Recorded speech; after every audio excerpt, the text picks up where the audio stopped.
He's joined us over the telephone line. Oh, unfortunately, we lost him there. We're going to re-establish contact with him so that we can get some understanding or his reaction to it. Good morning to you, Prof. Thank you very much for joining us here on the Morning Star. Yes, good morning, and good morning to our service listeners. Great. How are you? I am well. Thank you. Thanks for asking. It's always a pleasure engaging you. So, we just had excerpts of an address by the governor of the central bank at a book launch over the weekend, and he touched on the issue of the state of the economy as well as the performance of the city. He first of all says that, Ghana's situation is not entirely different from what is happening on the global front, and says that we have actually had a soft landing. And if it had not been that, and it had been a hard landing, we most likely we're going to see a recession and people losing their jobs. From where you sit, have we had a soft landing? We have not. Where is that soft landing? We have not. We are talking about the most expensive economic recoveries in our entire history since independence. How could that be soft landing? What would we describe as soft landing when pensioners had to make sacrifice at that old age for Ghana to have a fresh start? How is that soft landing when the domestic debt exchange actually forcefully took away from investors 61 billion cedis in fiscal relief? How is that soft landing when we impose haircuts on Eurobond holders? This is the most pricey economic recovery we have seen in our history. Because of the price we had to pay for Ghana to see this limited recovery that is not even job rich, limited recovery that is not people focused. Soft landing they are describing, that is people absent. That soft landing recovery in the midst of environmental degradation and ecological degradation. Soft landing in the face of existential threat from illegal mining. How are we able to describe that one as soft landing? And then where are we heading after the landing? The outlook doesn't look that positive. I do agree that we've seen relative stability, limited as they may be, and the fact that it's not that broad-based. Our currency had depreciated nearly by about 24% from the beginning of the year to date. Typically, you can't even describe that as stability. That is beyond stability. Inflation is 21.5% end of September. That is not stability essentially. To see that prices from September last year to September this year on the average have gone up by 21.5%. We cannot celebrate that one actually. These are things that we see behind the door. When our price stability objective from Bank of Ghana's own mandate is stated as inflation between 6 and 10%, in other words, an inflation rate of 8% with a symmetrical rate of 2%, I do agree that from the height of the crisis, talking about inflation of 54.1% December 2022, and the fact that we've seen a deceleration to 21.5%, hopefully projected to go down by the end of 2025. We've made some progress, but we should just bear in mind that has come at a higher price. It has come at a higher price because if you look at what we've had to go through from both monetary and fiscal side in order to bring price down. Our policy rate is one of the highest in the whole of Africa. How is that soft landing? In order to tame inflation, we have kept our policy rate very high. In addition to that, we have introduced other measures to mop up excess liquidity from the market. And by so doing, we have denied the private sector the job creation capacity of our economy, the much needed cheap credit to be able to lend and inspire growth, job-rich growth. We have introduced a tiered cash reserve requirement for banks, all in the name of mopping up excess liquidity. So depending on your loan-to-deposit ratio, you could be keeping cash reserve requirement up to 25%. From already a high standard rate of 15%. We've done all that we could to mop up excess liquidity. The trade-off is quality growth. The trade-off is that what we don't know, and I'm sure we should be aware, is that we are actually undermining our medium to long-term survivability for short-term stability.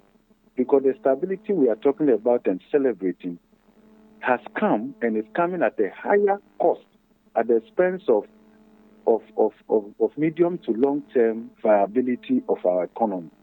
There is no economy without a viable private sector. There is no economy. If businesses are borrowing, look, the Ghana reference rate is more than 27%. Tell me, how is that soft landing? Which businesses can borrow at 27%, 30%, 31%, and is expected to be profitable? But at least we've had inflation, drop significantly. The only challenge is that it's not translating into reduction of prices on the market. But at least it's something they can point to, that we've been able to see a reduction of inflation. We are not discounting that, but bear in mind that inflation of 21.5% is still very high by world average. How are you able to cope in an economy with an inflation of 21.5%? What is the inflation rate in Kenya? What is the inflation rate in Cote d'Ivoire? Of course, the Francophone countries, because of their currency is pegged to the euro, the exchange rate depreciation that fits into price development is mute. But if you control for that, look at inflation in Burkina Faso. Look at inflation in Cote d'Ivoire. Check inflation in Kenya. Ghana's inflation is still one of the highest. Check our food inflation. Our food inflation is one of the highest. In an economy where Ghanaians spend approximately 42 to 44% of their household expenditure on food, look at the impact. How many Ghanaians are able to save? Let them tell us how many people has this recovery lifted out of poverty. Has it created more people in poverty? Yes. The World Bank told us in 2022 that the central bank inspired inflation, pushed over 850,000 Ghanaians into poverty. Since then, more people have been joining. Do you know that in this soft landing we are talking about, lower middle income poverty and upper middle income poverty has been rising above 50%? This is a crisis of middle class. It's a crisis of leveling up. The middle class that act as a cushion between the core poor and the upper level, their balance sheet has been impaired. Okay, so the point is that we are saying, yes, we have seen some recovery. Let's bear in mind, it's very expensive. It has come at a higher cost. Even with that, we cannot say we have landed. We have not landed. We can say that the worst moments are over. We are flying probably below the turbulence, but we can't go up. There are headwinds. What are the headwinds? The headwinds are that if you look at the fiscal sustainability part and you begin to factor in the energy sector indebtedness, and you begin to fracture government indebtedness to contractors and so many others, you see that the fiscal outlook is not as resilient as one would have made us to believe. And let me tell you, this is the politics we have been doing with our economy over the years. And that is why we don't see recovery, we don't see stability, we don't see resilience in that. With the slightest shocks, either from the domestic or external, we become exposed, and it magnifies our vulnerabilities. I cannot run away from the fact that the worst moments are over. Okay. That recovery is settling in, limited as they are, but it's not job rich, and it's also not people focused. And we currently face existential threats from irresponsible mining. How do you put all of that together and say, let's pop champagne? We have arrived. Now, one issue he touched on as well is the situation with the cedi against the dollar. He made reference to Madam Joyce Ayi, when he came in for the event. She met him and asked about, what exactly is happening and what can be done about the situation. What he said is that we need to build our buffers. And beyond building our buffers as well, as at the moment we have about $7 billion as a cushion. And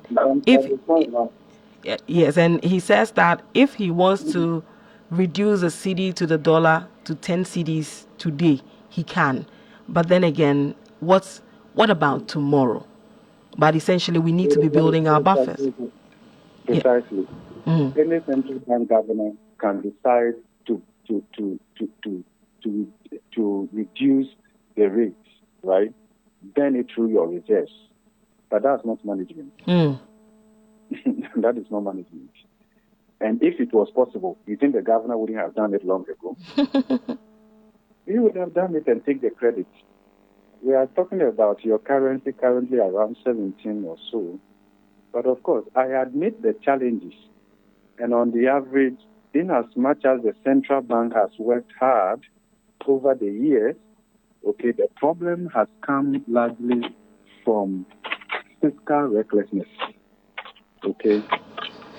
Fiscal recklessness on the part of government? Yes, from the part of the executive. And because the central bank has not been able to assert its independence, operational independence, they tend to fall along with the fiscal recklessness, and therefore it undermines their own mandate and undermines the effectiveness of their monetary policy interventions. Yes, that's what happens. In a serious country where both the fiscal and the monetary are mindful of prudent economic management, you will see the fiscal side complementing the fiscal side, and the fiscal side also complementing the monetary side.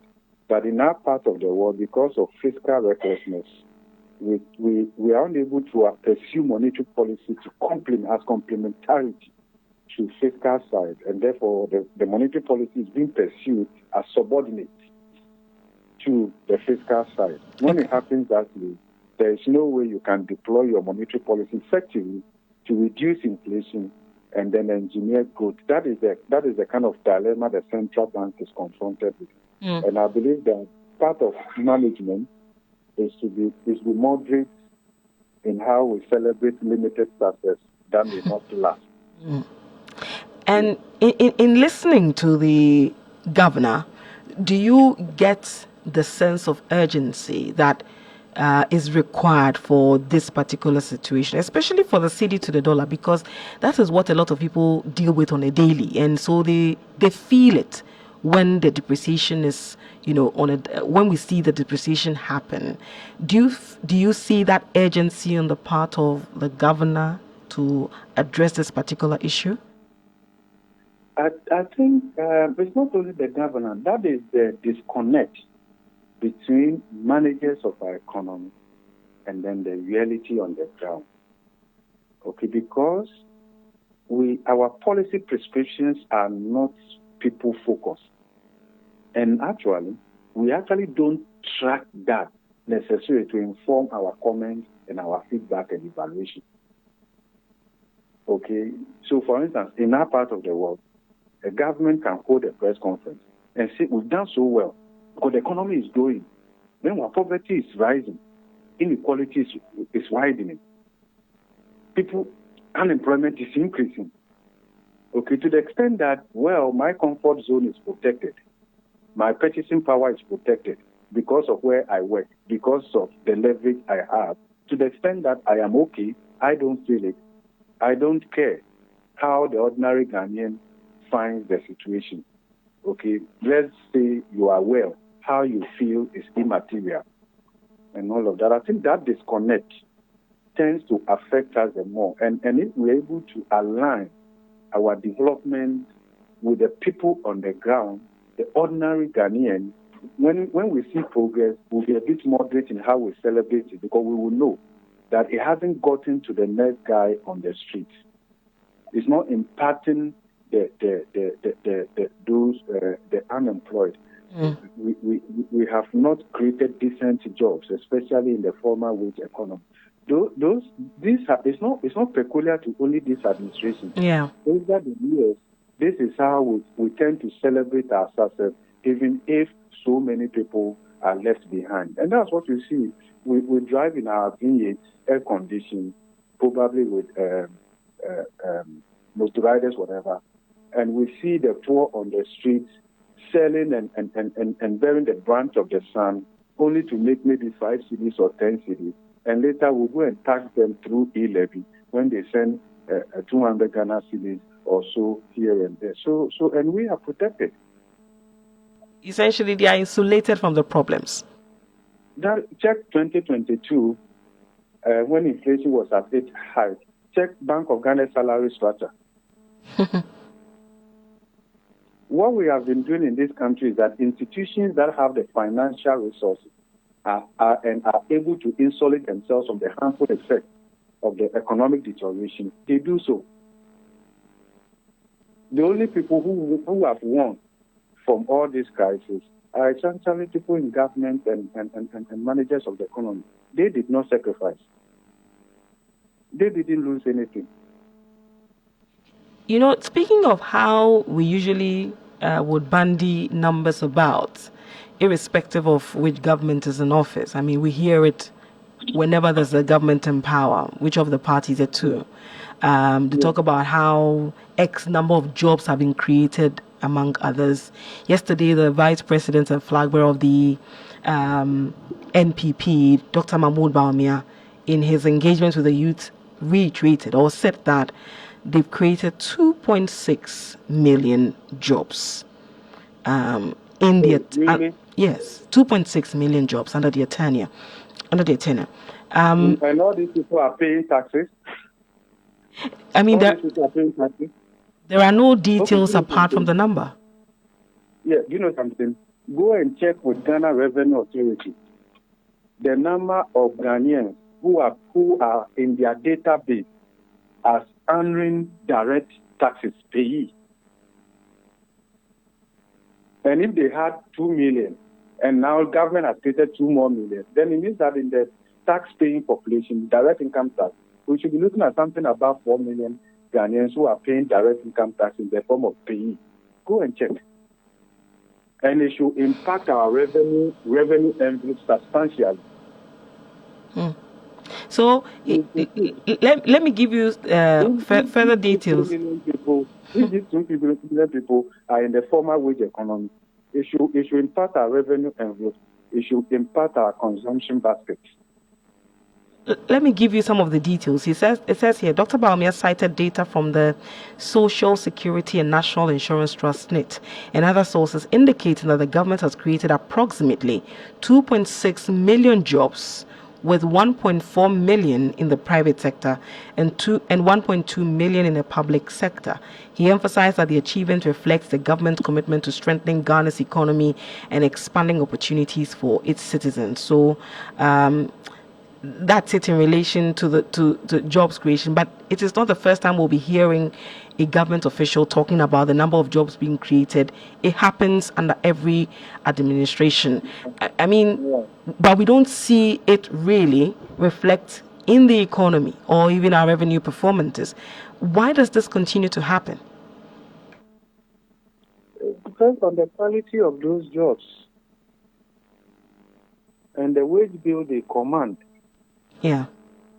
and the variability of that particular data and all of that. If you check from Ghana Statistical Service, you will see that unemployment has been rising. Mm. And it's high among females. Okay, it's high among females. So that is what I'm saying that we've made some progress, and the trap that we find ourselves in regularly is that once we are going far below our potential, we think that we have arrived, and we can't even do more than that.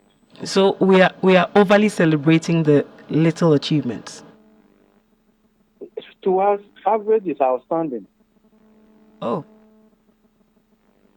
That's what we are doing. average is outstanding to us. Yes, average is our standard benchmark. We are even afraid to go beyond the average.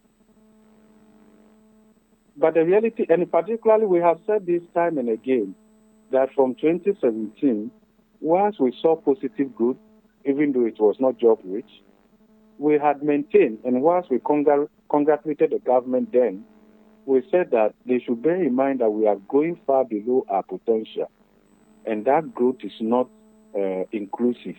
And once it is not inclusive, its resilience is weak. And it was just a matter of time when COVID came and Russia, Ukraine, and it blew away all our success stories.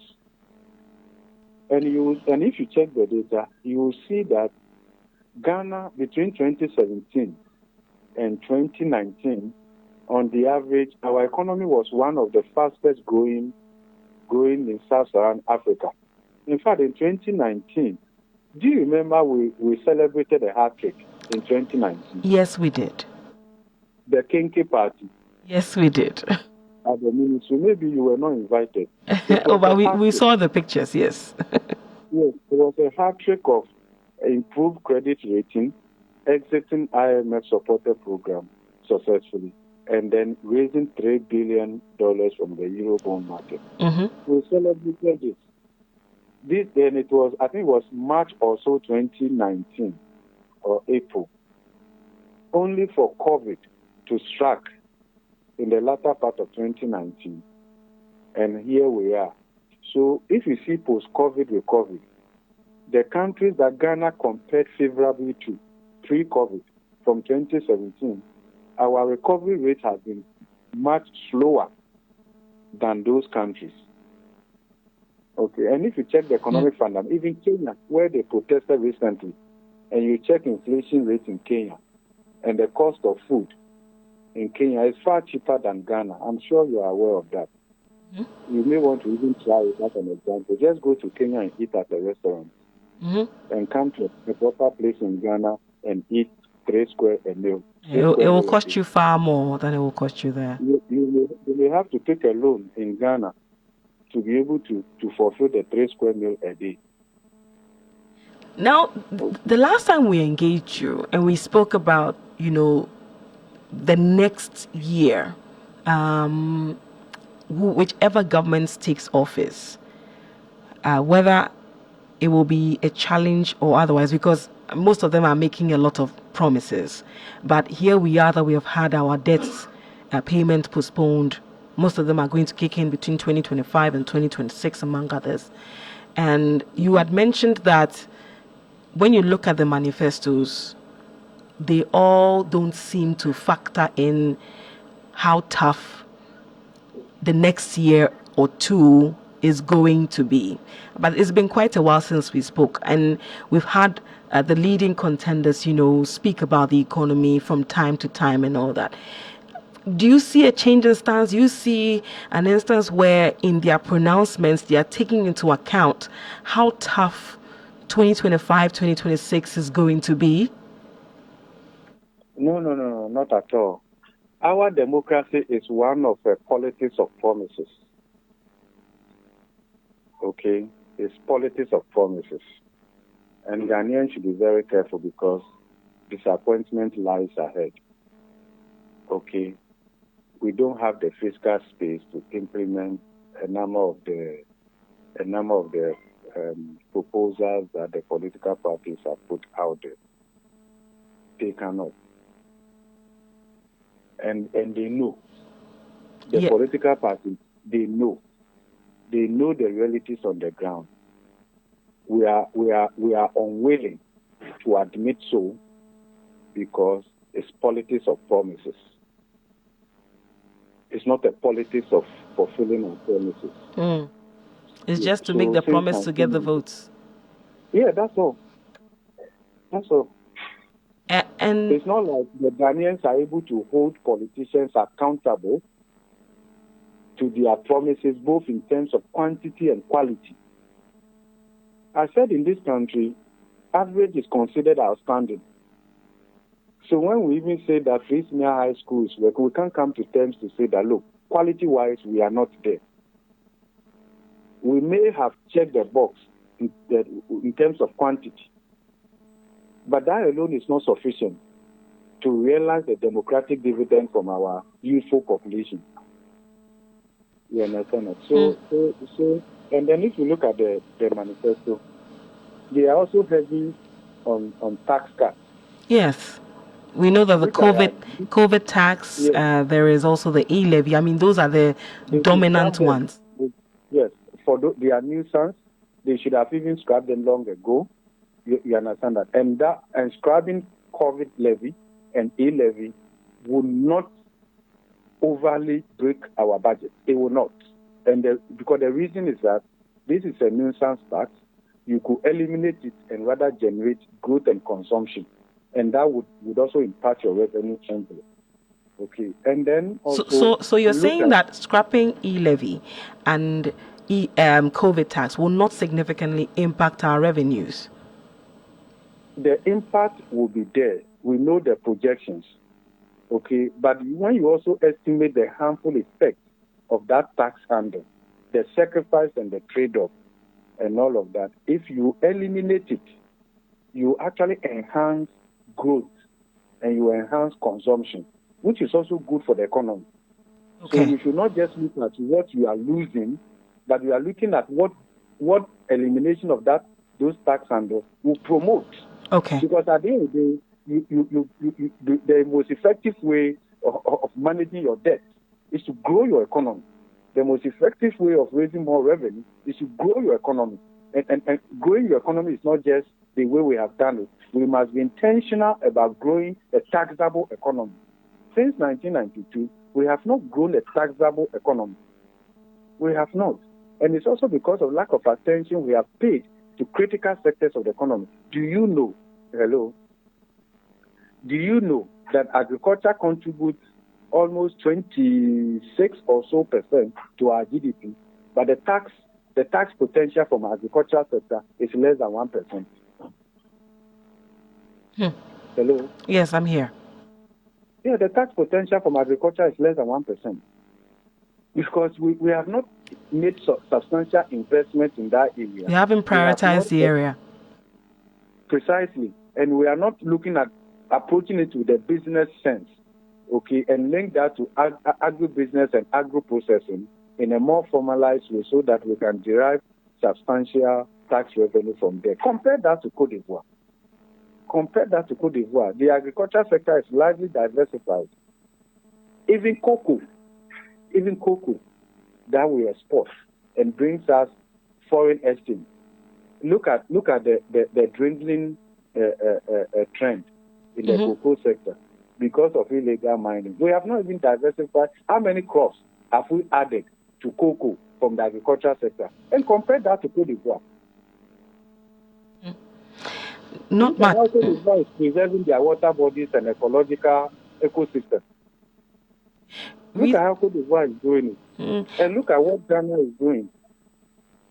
I mean, recently, the Ghana Statistical Service, for instance, when it was their very recent report in relation to our exports, still we have cocoa, gold, and crude dominating, and they've recommended that we diversify. And even with cocoa and crude as well as gold dominating, there is a significant concern, especially when it comes to cocoa, that we are seeing a significant drop in the production levels, and definitely something ought to be done about that.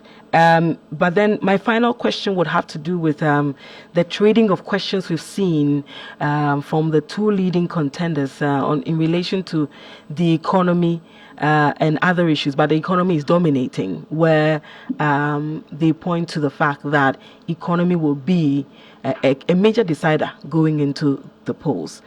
Your general thoughts on this back and forth with the questions, does it go to the heart of the issues affecting the electorate?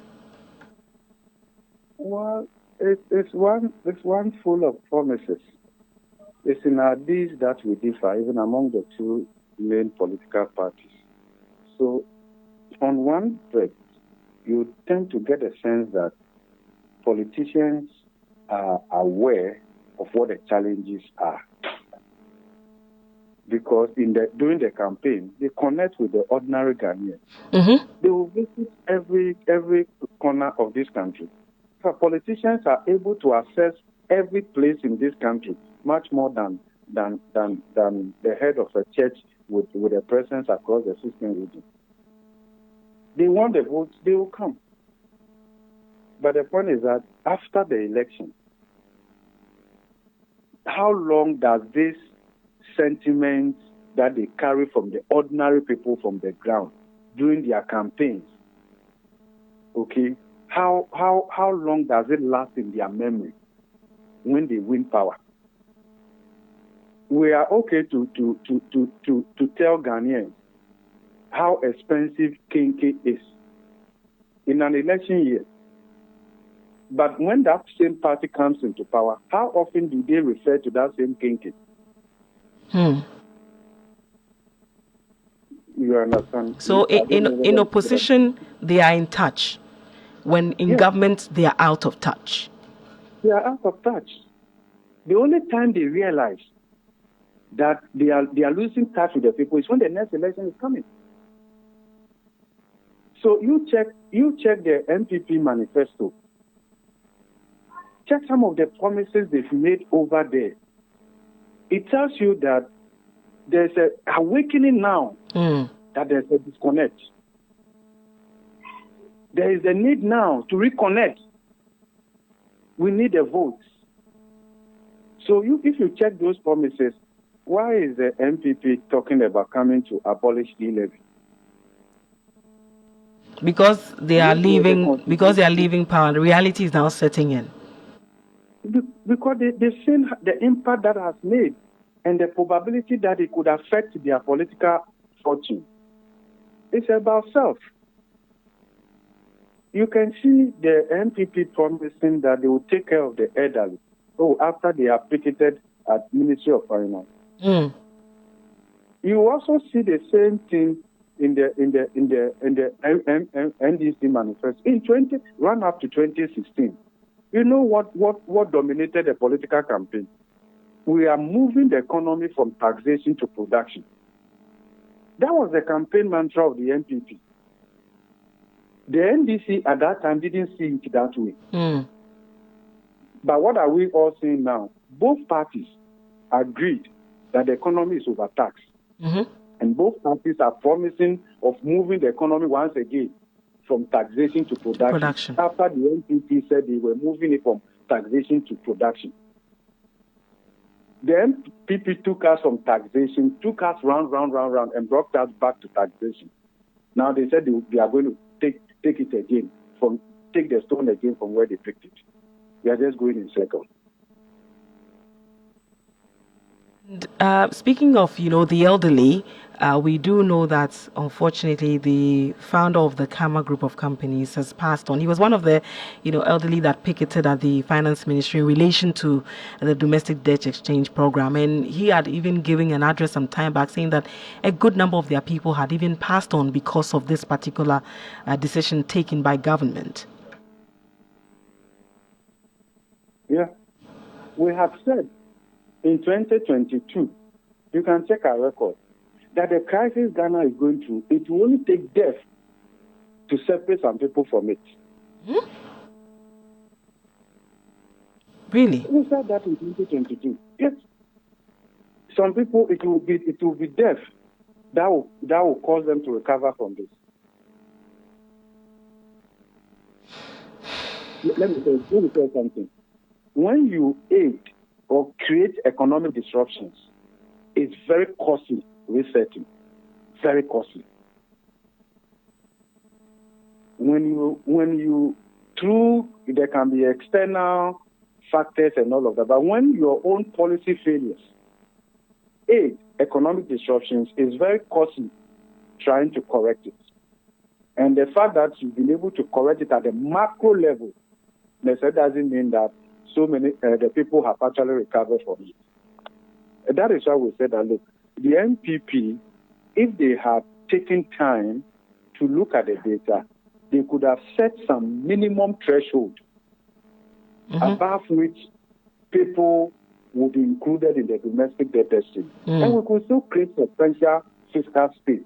Do you get a point? Yes. Okay, and I'm sure if they had set that threshold, right, at a certain level, a lot of the people who were picketing at Ministry of Finance, we could have created a safety net for them. Because the reality is that some of those people, they will never have a chance again to recover from that. Age is not on their side. Strength is not on their side. And all of that. And at that stage, that is why in any economic policy prescription, you are mindful of the vulnerable, the socially excluded, and the rest of them. But what did we do? It was immaterial to us. If they survive, fine. Otherwise, it's up to them. It was a blanket application. Yes, that's what I'm saying, that even though we are seeing this, you see, when you put all these things together, then one would be a bit unsettled if we say we've had a soft landing. We've done well. We've turned the corner. You understand that? All these things, we need to look at all that we have gone through as a country and the fact that there's still a long way to go. Oh, bear in mind, a long way to go with headwinds, which also requires difficult decisions ahead. Any party that wins the election must come to Ghanaians and face the reality. And that's because there are difficult decisions ahead of us. You know, the energy sector, and I've said it time and again, the energy sector shortfall alone, on the average, is more than $1.5 billion. In additional money, government must put on the table to keep the lights on. That is why in 2023 or so, or 2024, government was talking about VAT on electricity consumption, residential. Because we have to demonstrate how we can close that gap. Right now, if you see the light going out of that, it's not localized, it's more financial. We may be able to keep it on some way, somehow, to after the election. But from 2025, we have to confront the reality. That is not the only thing. And don't forget, we must, if we are mindful of the existential threat we are confronted with, we must be making provision, create a budget line from now to take care of the environment we are destroying. We must be mindful of how we can use the fiscal space and monetary space to be able to turn existential threat into existential opportunity. And that will come at a price. If you look at all these things and you do the modeling in terms of the fiscal sustainability from now to 2028, 2030, please, it doesn't give us so much comfort. And in the end, it will be the citizenry that will bear the brunt, right? Just like we have seen with the DDEP as well. People who did not contribute to it had to be the ones to be making the sacrifices. And for most of them, the argument is that we didn't even see sacrifices being made on the part of government. But and the final... They only tell you to tighten your belt. They actually don't have a belt on. Their waistbands are made of elastic, so it expands with time. Now, then, I touched on the issue of the questions, the politics of questions between the two leading political parties. when the NDC flag bearer puts 5 questions to Dr. Mahmoud Bawumia, Dr. Mahmoud Bawumia replied by saying that the questions were flimsy, and he put some 50 questions to him. In response to the 50 questions, John Mahama said, "This election is about the economy, stupid," and made reference that this is something that was said back in the day with the Clinton campaign and all that. Many people have also talked about the fact that this was an insult. It was not necessary at all. I mean, you being in the economic space for this long time, your general thoughts on this one as well? Well, my considered view is that none of them is going to answer any of these questions. They are not. It's only in Ghana's politics that will answer questions with more questions. Okay. Yes. There's no marketing scheme like that in any serious country. You can't ask a question and answer it by asking more questions. Okay. Because you know. You understand that? They know what the truth is. Let me give you an example. There is an instance in the Bible where some group of people confronted Jesus Christ. Then they asked him, "Where do you get your power from?" Then he also said, I'll answer this question by asking you a question. Tell me also, John the Baptist, where did he get his powers from? You can check the scriptures for the answers. Okay, but it tells you that, and it's largely because we, the electorate, we have not done our part so much. Do you get a point? Because politicians respond to incentives. They do these trade-offs, politics of questions here and there, and all of that, and the election will still happen. One of them will win. I hope you understand me. And then life goes on. We've allowed politics to divide us so much that the truth is often seen through political lenses. And in the process, those who the real winners are actually the politicians across the two main political divides. For them, it's a game. And we are just pawns in their game. Yes. At a certain higher level, they jail. Okay? Sometimes they can promise and tell Ghanaians, when I come, we'll deal with corruption, we'll prosecute all government officials who have been corrupt. Give them the power. You understand that? Yeah. In the run-up to 2016, what didn't our current president say about prosecuting government officials for corruption? And they even said some places, they said they will reclaim lands that were sold to government people or whatever. Some even included military lands in the run-up to 2016. What has happened? All right. The question is, how have we citizens held our own government accountable? If I am aligned ideologically to a certain political party, am I able to rise above that political affiliate to demand accountability? Am I able to rise above my tribe, my ethnicity, my link with a party or an individual to say, no, I voted for you, I'm a card member of your party, but I can't tolerate this. This is not acceptable. We are able to rise above that. And therefore, you realize that even across the media landscape, you see alignment. Okay? That is not the only thing. Across our religious landscape, you see alignment. And therefore, things are discussed and looked at in different ways. Okay? So all these things, I think the way we are operationalizing our democracy, well, it's not surprising that this is the outcome we are getting. And Ghanaians should know the real winners are the politicians. And others have seen it. And that is why you see the youth today, check across the universities, everybody wants to get into politics. It's a politics of insult and promises. It doesn't matter whose character you assassinate. You have to get to where the cake is being shared.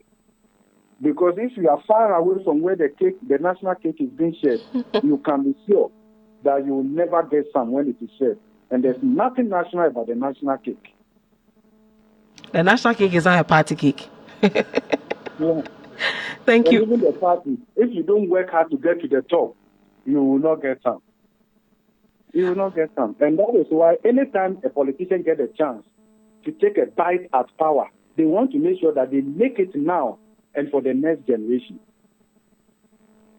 Prof, thank you so much for speaking to us. We're grateful for your time. God bless you. God bless you too. Amen. And always a pleasure talking to you, Professor Godfred Alutha Bokwin. He is a professor of finance at the University of Ghana Business School. You're still listening to The Morning Star here on Star 103.5 FM. It's some 5 minutes to the top of the hour, 9 a.m. We'll bring you more issues to talk about this morning. Cholera has reared its head again. And it's interesting that, at this stage, really, we have to deal with cholera. That's a question many people are asking. But let's see if we'll find some answers as well. We'll also be talking about lead pollution. So stay tuned. Don't flip your dial. We'll be right back. And not poor.